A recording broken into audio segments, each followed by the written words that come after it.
بندے کا دماغ جو ہے، عقل، فہم و فراست، شعور، یہ دل یہ بتاتا ہے کہ یہ کام ٹھیک نہیں ہے اور یہ کام ٹھیک ہے. کیونکہ جن کو اللہ نے ہدایت دینی ہوتی ہے نا، تو پھر اللہ تعالیٰ ان کے لیے شروع سے انتظامات بھی فرما دیتا ہے. حضرت سیدنا ابوبکر صدیق اگر ایمان لائے ہیں نا، اور پہلے آپ صلی اللہ علیہ وسلم کے اوپر ایمان لانے والوں میں سے اگر آپ کا پہلا نمبر ہونا تھا، تو رب نے ان کو پہلے بھی پاکیزہ رکھا ہے، آخر میں بھی پاکیزہ رکھا ہے. پہلے بھی رب نے ان کو ان چیزوں سے بچا کے رکھا ہے، کیونکہ ہوتی تو رب کی توفیق ہے نا. پچھلے 2-3 جمعے گزر گئے ہیں، جب میں نے ایمان کی بات کی تھی نا، تو میں نے عرض یہ کیا تھا نا آپ کو کہ ہم نے کوئی پیسے دے کے کلمہ تو پڑھا نہیں ہے. تو وہاں میں نے آپ کو یہ بات سمجھائی تھی کہ یہ اللہ کا فضل ہی ہے، ورنہ ہم جیسے لاکھوں نہیں کروڑوں لوگ پھر رہے ہیں. میں نے وہاں آپ کو عرض کیا تھا کہ ہماری شکل و صورت سے بھی شاید وہ خوبصورت ہوں، یا پیسے کے حوالے سے بھی زیادہ ہوں، لیکن اللہ کو ایک نہیں مانتے.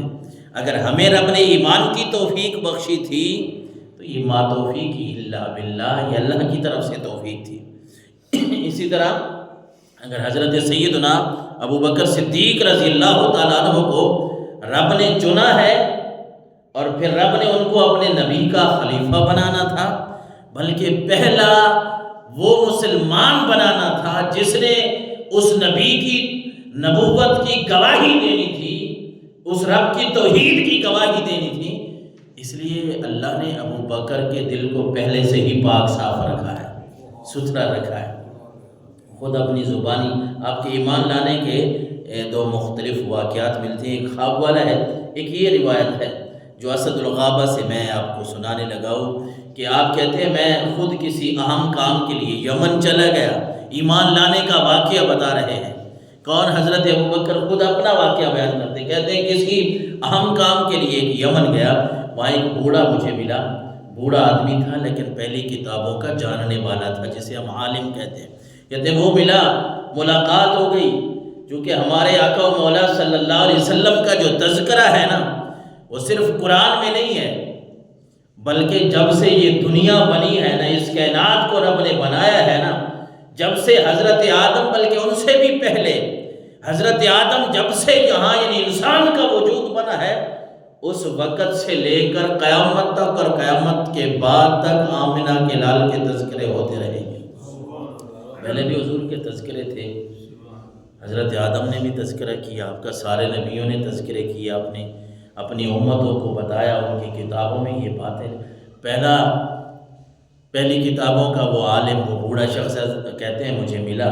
یہ نوجوان اب اپنی کہانی بتا رہے ہیں، کہتے ہیں اس نے مجھے جو دیکھا، ملاقات ہوئی تو وہ بڑا حیران ہوا، اور اس نے کہا کہ مجھے لگتا ہے تم کہیں حرم کے رہنے والے ہو، یعنی مکہ مکرمہ کے رہنے والے ہو.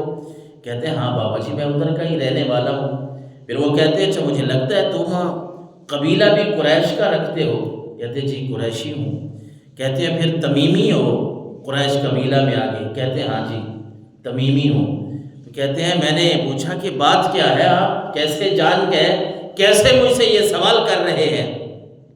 یہ اسد الغابہ میں یہ بات نقل کی گئی، جلد نمبر 3 میں یہ اس روایت کو نقل کیا گیا ہے. تو کہتے ہیں میں نے پوچھا بھائی آپ یہ ساری خصلتیں، یہ ساری باتیں یہ آپ کیوں مجھ سے پوچھ رہے ہیں؟ تو کہتے ہیں بس آپ ایک کام کریں، اپنا کپڑا یا ذرا اپنے پیٹ کے اوپر سے ہٹائے نا، ایک چیز دیکھنی ہے. کہتے ہیں میں نے ہٹایا، کوئی وہاں نشانی تھی، اس نے وہ دیکھی. تو پھر اس نے کہا واہ کیا بات ہے، آپ تو وہ آدمی ہیں جو اللہ کے آخری نبی کے اوپر ایمان لانے والے ہیں. کہتے ہیں میں نے پہلے پڑھ رکھا ہے یہ نشانیاں جو میں آپ سے پوچھ رہا تھا نا، بھائی آپ کہاں کے رہنے والے، بھائی حرم کے رہنے والے، قریش سے تعلق رکھنے والے، اچھا تمیمی ہو، اور پیٹ کے اوپر یہ نشانیاں ہیں. تو میں آپ کو ایک بات بتاؤں، کہتے ہیں میں نے پڑھ رکھا ہے کہ مکہ مکرمہ میں ایک نبی آئے گا، اس نے نبوت کا دعویٰ کرنا ہے، اور آج وہ ماحول چل رہا ہے، مجھے وہ پہلی نشانیاں دکھائی دے رہی ہیں، مجھے نظر آ رہا ہے کہ وہ نبی جب آئے گا اور اس نبی کے اوپر جو ایمان لانے والے لوگ ہوں گے نا، ان میں سے پہلا شخص تو ہی ہوگا. اور پھر یاد رکھنا اس بات کو اپنے پلے باندھ کے رکھنا، وہ نبی اگر توحید کی دعوت دے تو اس کی دعوت کو قبول بھی کر لینا۔ پھر اس نے کچھ اشعار بھی سنائے اس بوڑھے آدمی نے۔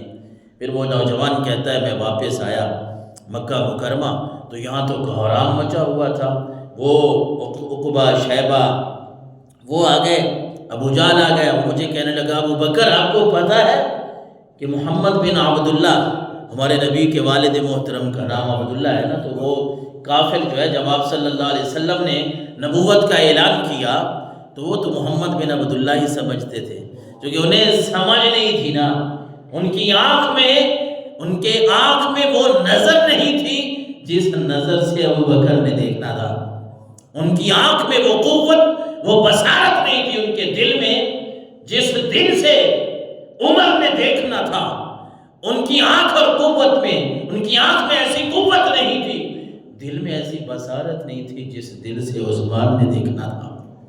ارے جس دل سے، جس آنکھ سے دیکھنا تھا علی المرتضیٰ شیر خدا نے، وہ آنکھ ان کے پاس نہیں تھی نا۔ تو کہنے لگے آپ کو شکر ہے آپ آ گئے، ہم تو آپ کا انتظار کر رہے تھے۔ یہ محمد بن عبداللہ جو ہے یہ آج کل کہتے پھرتے ہیں کہ اللہ کو ایک مانو، میں اللہ کا نبی ہوں، انہوں نے تو کوئی نئی بات کہہ ڈالی ہے۔ ان کے ذہن میں یہ تھا بھائی ابو بکر بڑا سیاڑا میاڑا آدمی ہے، آئیں گے تو ہم ان سے جو بات چیت کریں گے تو وہ تو ہماری پٹڑی پہ چل پڑیں گے، بھائی ہم کیوں اپنے باپ دادا کے دین کو چھوڑیں۔